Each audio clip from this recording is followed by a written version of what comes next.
All right, joining us now, someone who was inside that closed-door meeting on Capitol Hill. He's the Speaker of the House. Mike Johnson is with us.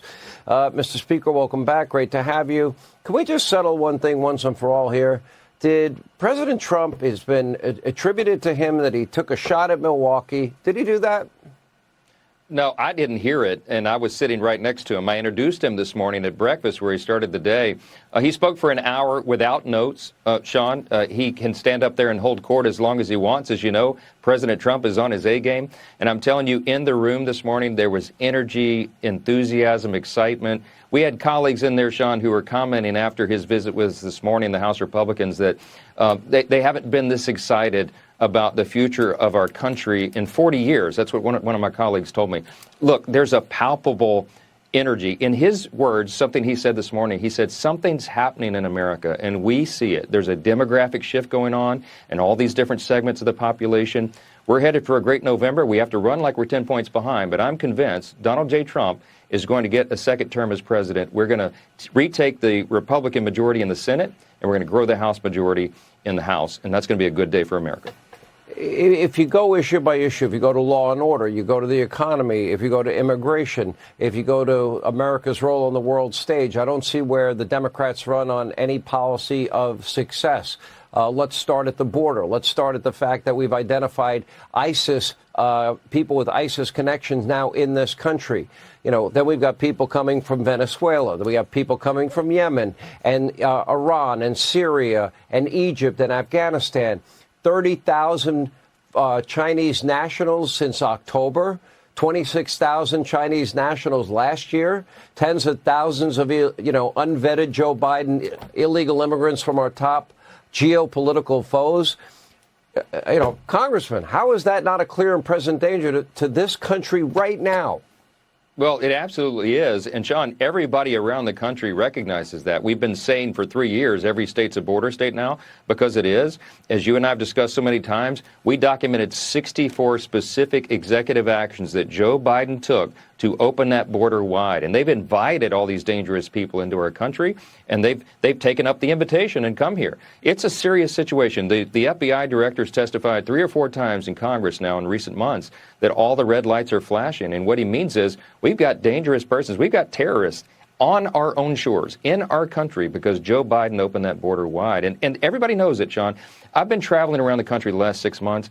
I've done events in 123 cities in 29 states now. And it doesn't matter whether I'm in a blue state, in a swing district, the message is the same. The people are fed up with this. They're fed up with the open border, what it's doing to them, their security, their feeling of safety, and, of course, the cost of living, the rising cost of crime, all these things that are compounding the problems that we can fix. And I think for that reason, the American people are going to give us a chance to do that.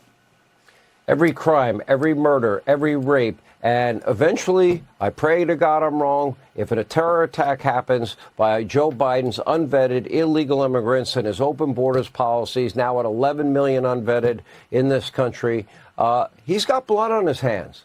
What did President Trump specifically say he would do on the border? I assume he probably said just go back to the policies that were working when he left office.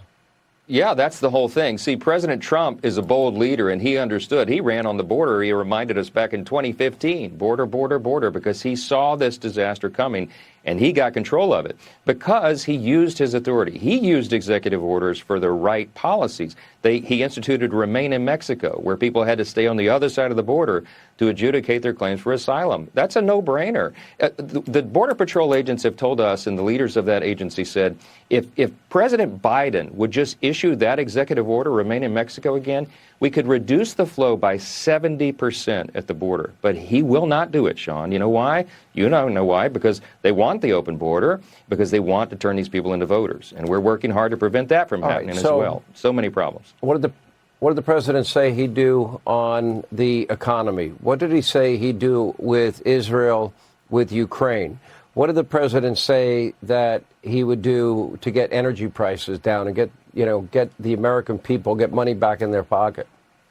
Well, a lot on all of those fronts. With regard to the economy, we've got to revive the American economy again, and we know how to do it because you and I both know after the first couple of years of the Trump administration, we had the greatest economy in the history of the world, not just the U.S. Why? Because we implemented policies that we've always believed in. We reduced the regulatory burden on job creators, innovators, entrepreneurs to allow the economy to thrive, and we reduce taxes on job creators as well and hardworking families. We got to make those tax cuts permanent because they're going to expire soon, and that'll be the largest tax increase in U.S. history if we don't fix it in next year. And we've got to get to getting the regulatory state under control. Under Joe Biden, they've weaponized the agencies and smothered American business in the free market. We can reverse that. Yeah. President Trump's ready to do it. He's got so many plans. We could spend all night talking about it. We're excited to implement those things, and I think we're going to get a chance. 95 days, Congressman, early voting starts in Pennsylvania. 95 days from tonight. Speaker Johnson, thank you.